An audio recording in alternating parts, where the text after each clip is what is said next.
Oh my goodness, man. Oh my goodness. What a fucking main event we had for the AEW tag team titles in that triple threat match.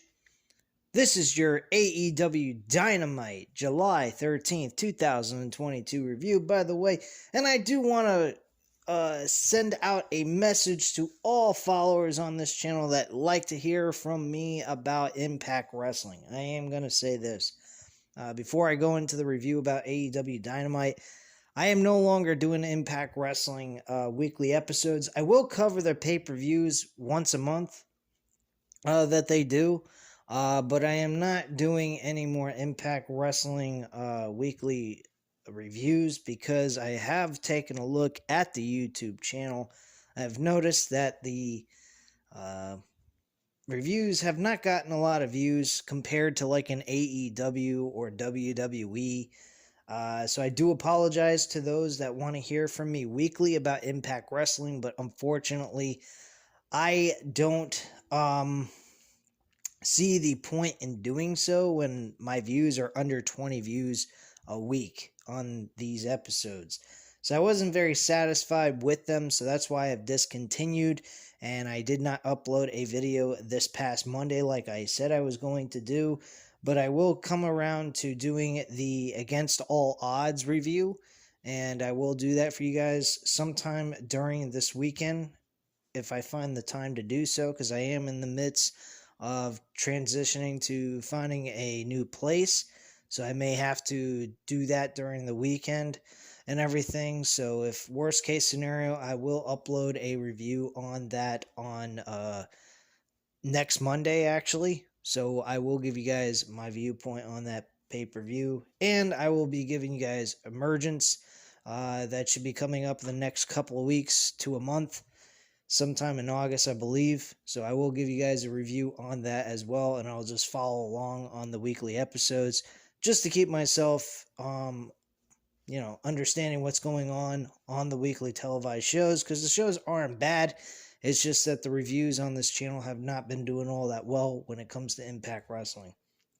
So that is just my overall situation with that. I do apologize to anyone that was interested in following me week to week with these episodes, but unfortunately, like I said, the views are not where I want them to be. So I am going to discontinue that for the time being, but I will follow along to keep up with the storylines going forward. Anyway, let's get into some other stuff. Chris Jericho actually during the weekend was discussing about Vince McMahon and his situation with his hush money and his misconduct within the company. He says he knows Vince McMahon very well, and he is actually not surprised by the situation. A lot of people that run big businesses are very well known to doing stuff like this. So he's not shocked. He doesn't think nothing is going to come of it. He ain't going to have any consequences he's going to have to face. He ain't going to be removed from power. Not to mention he owns 81% of stock within the company. So trying to get rid of him will be very difficult.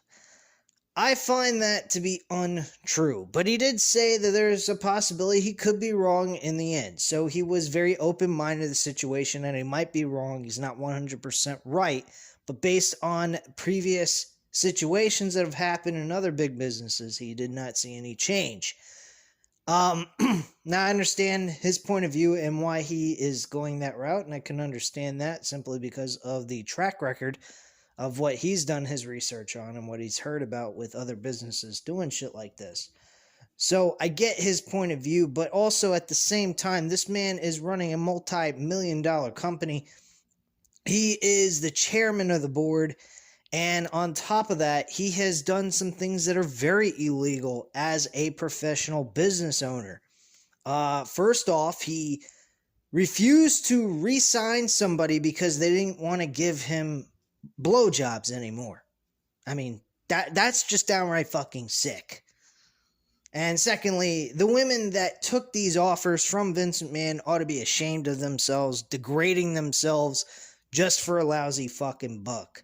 If you want to be a dancing puppet for somebody, do something else besides sucking dick or sitting on old men cock like Vince McMahon's.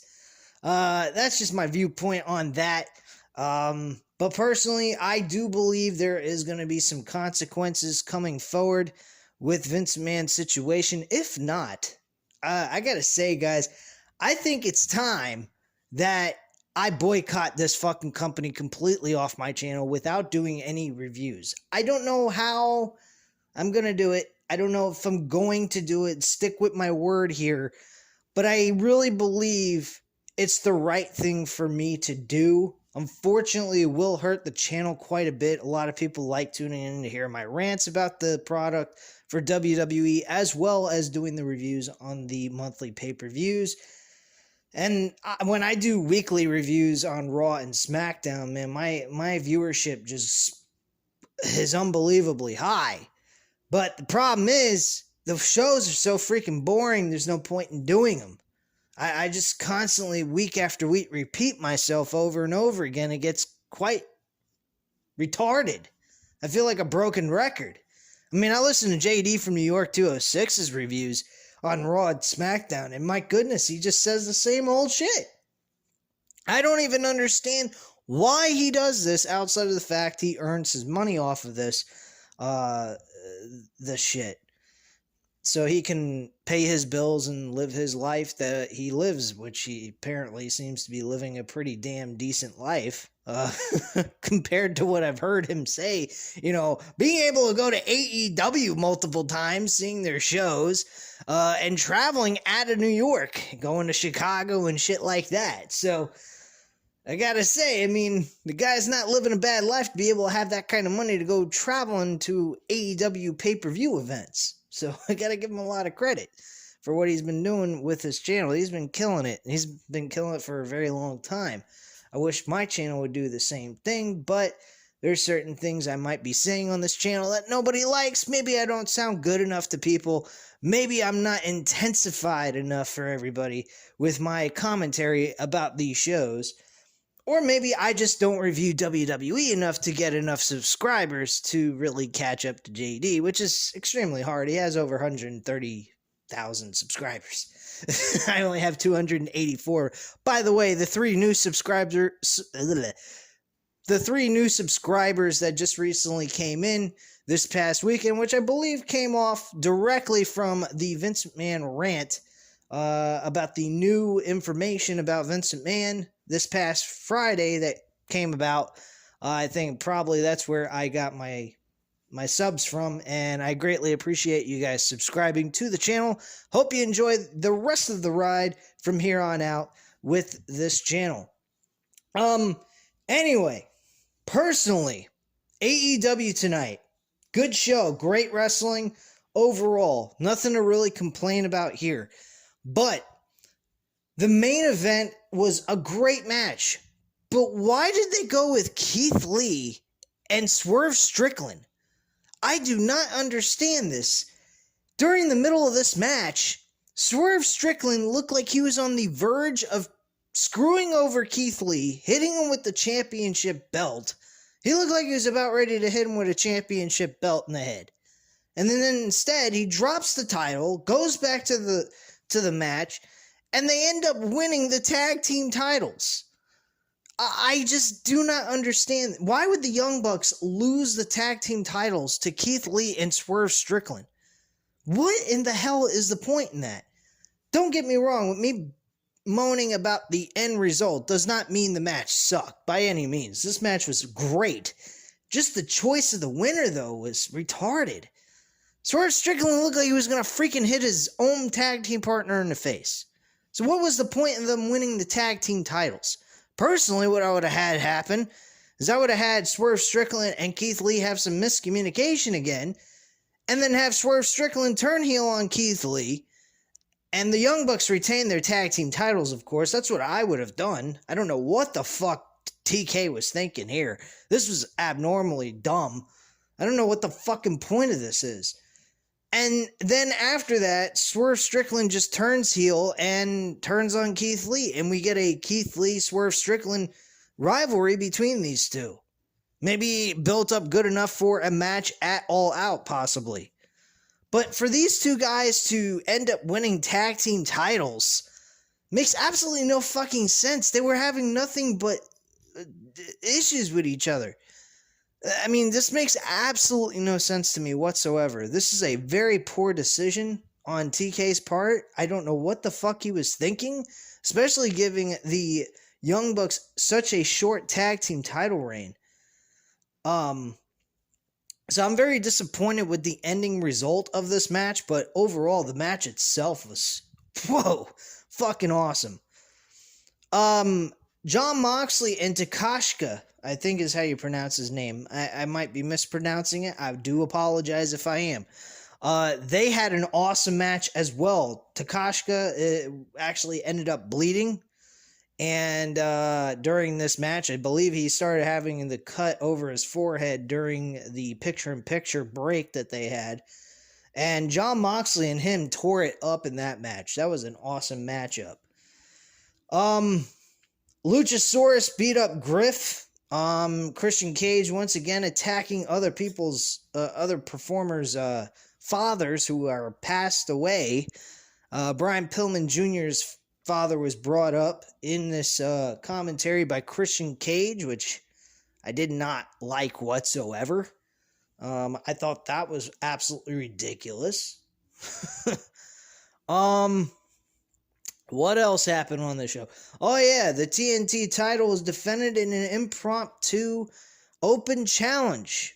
And the challenger was Orange Cassidy against Wardlow for his TNT championship. This was a fun little matchup, I have to admit. I think this was very good for what it was. I think Wardlow kind of played a little too much comedy act in this match with Orange Cassidy. Orange Cassidy should have been taking this a little bit more seriously instead of playing his old shtick that he usually does in the middle of the ring. I will admit, it was funny. It was enjoyable to watch. It was entertaining. It was sports entertainment. It was a WWE type of style matchup with comedy wrestling involved, but good wrestling overall. So there's nothing to really complain there.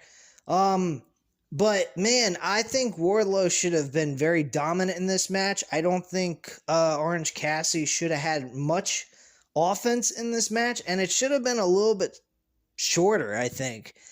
But I mean, granted, if they're trying to build Orange Cassidy up and making him a top contender again, I'm okay with that. So if that was the reason behind this decision to make this match at least 15 minutes long, I guess I would be okay with that if that's the direction they're trying to go, which lately he's been doing pretty damn good. We also had Claudio. Oh man, Claudio and Jake Hager. This was a good matchup as well. These two went all out with each other. This was pay-per-view type quality rivalry matchup, I think. I think this would have worked very well on a pay-per-view. They gave everything they had in this match. They had two members. I believe it was Daniel Garcia. No, it was somebody else. I forgot the two members of the JAS group, but they got called down by Jake Hager while he was in a sharpshooter. Claudio got distracted. He let go of the hold. He figured that if he kept the hold in, the referee would have gotten distracted anyway and would have meant nothing. So he just let go of the hold, attacks them to get him off the ring apron, and then he goes back to the match and eventually ends up winning this match. I believe a second time around they try to interfere in the match and he knocks him down. So the first time around he doesn't actually do that, but he manages not to end up being in the defense. So he ends up fighting back in this matchup and ends up winning anyway by his finisher, and got the 1-2-3 pinfall, which was a double arm pump handle slam, I believe is what you would call it, a pump handle power bomb, some kind of shit. But yeah, he had both arms crisscrossed, and then he just picked him up and kind of did like a power bomb maneuver and got the 1-2-3 for the victory. So that was basically what happened there. That was a fun match. Anna Jay went up against Serena Deeb. I think I mispronounced the name. Serena Deeb went ahead and had a good match with Anna Jay. Anna Jay did not sell one spot, I'd have to say. She was in a submission hold, and when she got out of the hold, she got up and she did not really sell any kind of like aches or pain in her arm. And she just seemed like she was kind of like, she kind of like gave a huff and a puff, got ready for the next maneuver in the spot. And it didn't really look like she was trying to put any kind of belief that the submission hold was, devastating to her arm or anything.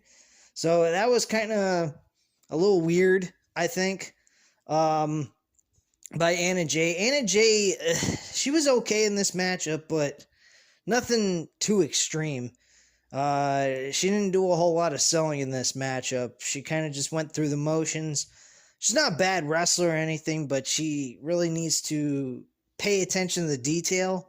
I think that's what she kind of, I felt that she missed out on, is not using the ability to sell this match, making herself look more believable, and Serena Deeb. Even at the end, she didn't even look like she was kind of suffering in any pain when she had her in the one-legged crab with the modified submission hold, where she also grabs her opponent's arm as well and applies pressure to both ends, her arm and her leg. And she didn't really kind of like tap out like in agonizing pain. She kind of just tapped like normal, like nothing, like, oh yeah, okay, I'm done. Like, you can't be doing that. You got to be screaming at the top of your lungs, try to give a little effort to move towards the ropes, and then eventually if you can't get to the ropes, then you tap out like a fucking blithering nutcase, basically. So that's what I would have had her do, but she unfortunately didn't do any of that. That was the one thing I would have to say Anna Jay did in this match that was not good. She did not sell the submission holds very well. Then you had Thunder Rosa and Toni Storm. Thunderstorm is what they're going, but holy fuck. And Britt Baker came in. She actually, I'm kind of going all over the place. I'm not doing the normal, usual, going through the chronological order what happened in the show. I'm just kind of going through everything and just giving you guys the overall feelings of how I felt about this show in a nutshell overall. So yeah, Britt Baker and her Jamie Hayter showed up in this backstage interview, and during this backstage interview, Thunderstorm pretty much just stated that we're going to be a tag team. And why is she in a tag team? I have no idea. She's the AEW Women's Champion. She should be building storylines with singles competitors. And unfortunately, she's in a tag team with Toni Storm. Now, I'd be okay with these two being allies to one another if Thunder Rosa was not a AEW World Champion for the women's division. But she is. So why is she even teaming with Toni Storm in any capacity? I mean, if you want to make them allies as a way of having Toni Storm as a person that can have Thunder Rosa's back in the long run to keep her from getting screwed from anybody, I could understand that. But still, she's a singles competitor. She's holding a singles title. This is all spelling out to be AEW Women's Tag Team Wrestling going on here. I do not like this shit. And Britt Baker broke in there with Jamie Hayter and said, I've tried to stay back. I wanted to give everyone else the chance to have the limelight. And I've stepped back and I have noticed something.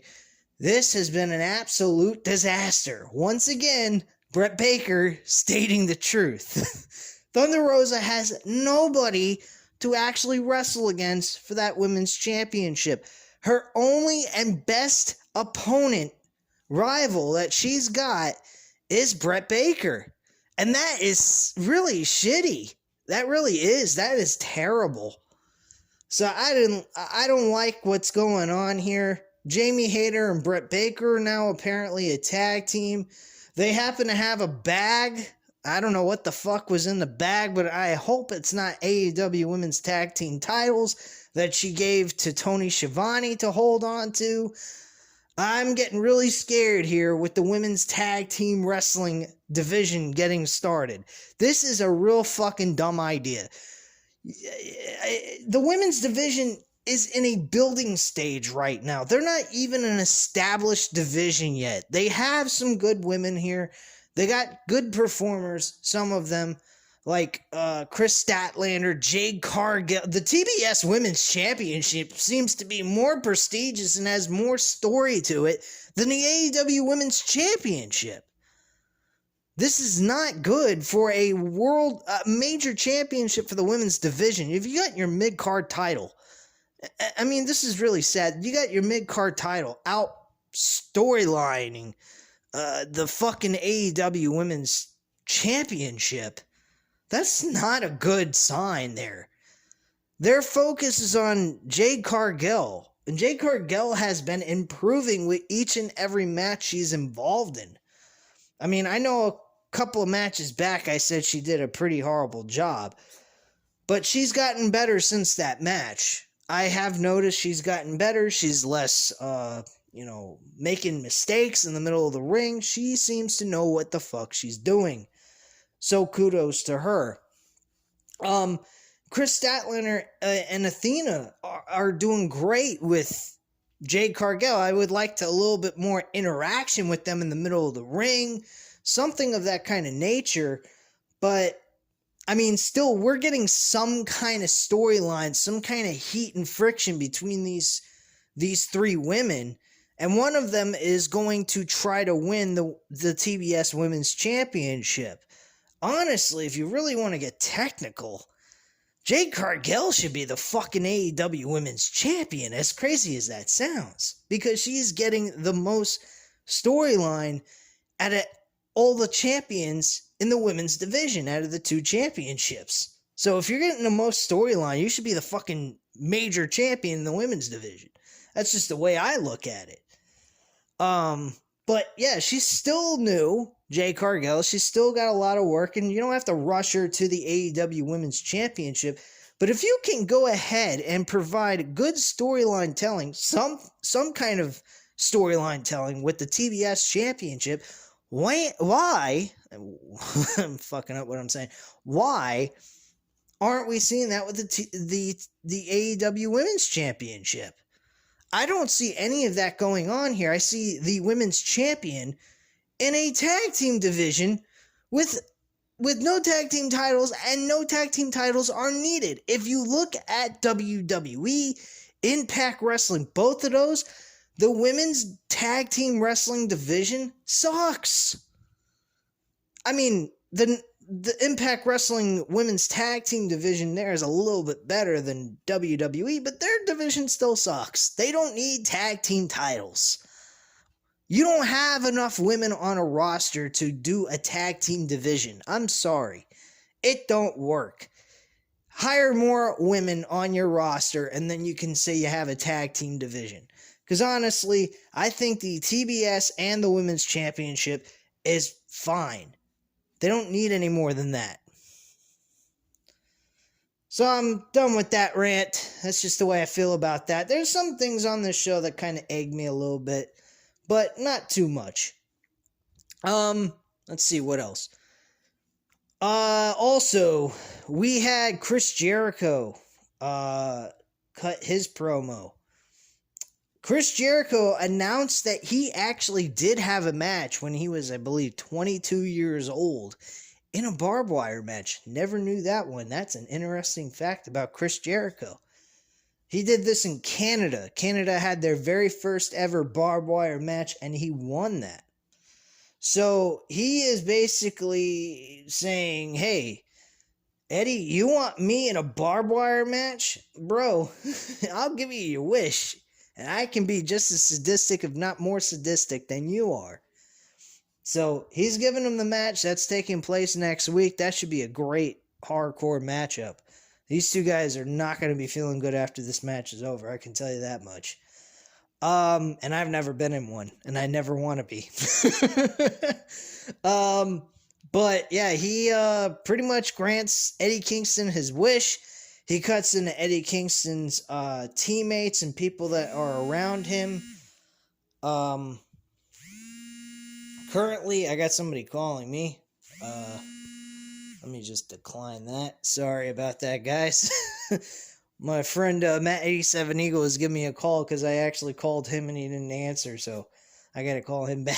Holy shit. Sorry about that, guys. That really sucks. I'm doing a recording off of my phone. That's how I do this shit. And then I upload it through a app, Power Director, which you guys would see in the corner of the video. So this is all in audio format. And anyway, getting into also what else he had to say here. Fuck. I just got a text from him now. Anyway, he also he cuts into Eddie Kingston's friends and the people that know him. He said, a lot of people that seem to know you seem to have a lot of bad luck being around you. I mean, if you don't believe me, look at Ruby Riott, or Ruby Soho. Holy shit, I called her by her slave name from WWE. Ruby Soho suffering a hand injury, and on top of it, you going ahead and your best friend's hair is shaved bald, your other friend Santana's leg is fucked up because what we did to them and did to him inside the steel cage for the blood and guts match. He said it seems like everybody around you just seems to suffer on your account, being near you. And, Ruby is your Ruby, huh? Well, I guess Ruby is just a poor, pathetic Ruby. Your poor, pathetic Ruby. Some shit like that he said in the middle of this promo. He pretty much says that, you're not a liar. He said, you're not a liar. You've never been a liar, but the one thing you are is you're a loser. That's a little hard to say that he's a loser when Jericho has lost twice to him in blood and guts, and he has lost to Eddie Kingston in a singles match on the Revolution pay-per-view earlier this year in February. So it's a little hard for me to believe that Eddie Kingston is a loser when he's beat the Wizard twice in 2 different matches. So this is going to be match number 3. Hopefully this is the win of all wins for Eddie Kingston, and he gets his revenge on what he has done to everybody he knows. Or this match is going to be an extension to them fighting one more time, which leads them to All Out. That's the other direction they could go with, and Jericho gets the victory here with a little screw job finish at the end with the JAS, and have them fuck him over out of this match. And he ends up losing altogether. So, that's basically all there is to it. Eddie Kingston did have a short period of talking backstage. He said, yeah, Jericho gets his time on the mic, yet I get like maybe 5 minutes if I'm lucky. And he said pretty much, I'm going to destroy you at this in this match next week. He says, I'm going to get revenge for Ruby Soho. I'm going to get revenge for Santana and Ortiz. And I'm going to also get revenge for myself as well. So that's pretty much what Eddie Kingston had to say here. Ruby Soho's hand was being sold, that she is in a cast and everything. So that's good to see that they're continuing with the storyline. Of course they would. I would hope that they would do that. That'd be pretty fucking dumb if they didn't. But that is pretty much the overall picture of this entire show. I think this was a very fun, entertaining show. I think it had everything we're looking for in a actual AEW Dynamite Fighter Fest Night 1, or Week 1, I should say, because Rampage is also part of Fighter Fest, as well as what they're saying. So this was a good show. I'm not going to say it's terrible. I just would say that there's a few things that I would have done differently, but overall this was a very decent show from beginning to end. Anyway, guys, that's all I have to say at this time. You know what to do. Hit the like button if you like the video. Hit the subscribe button if you're not already subscribed to the channel. And, of course, leave a comment down below. I'll definitely get back to you on that. And I thank you guys very much for watching. And have a great night, guys. Bye.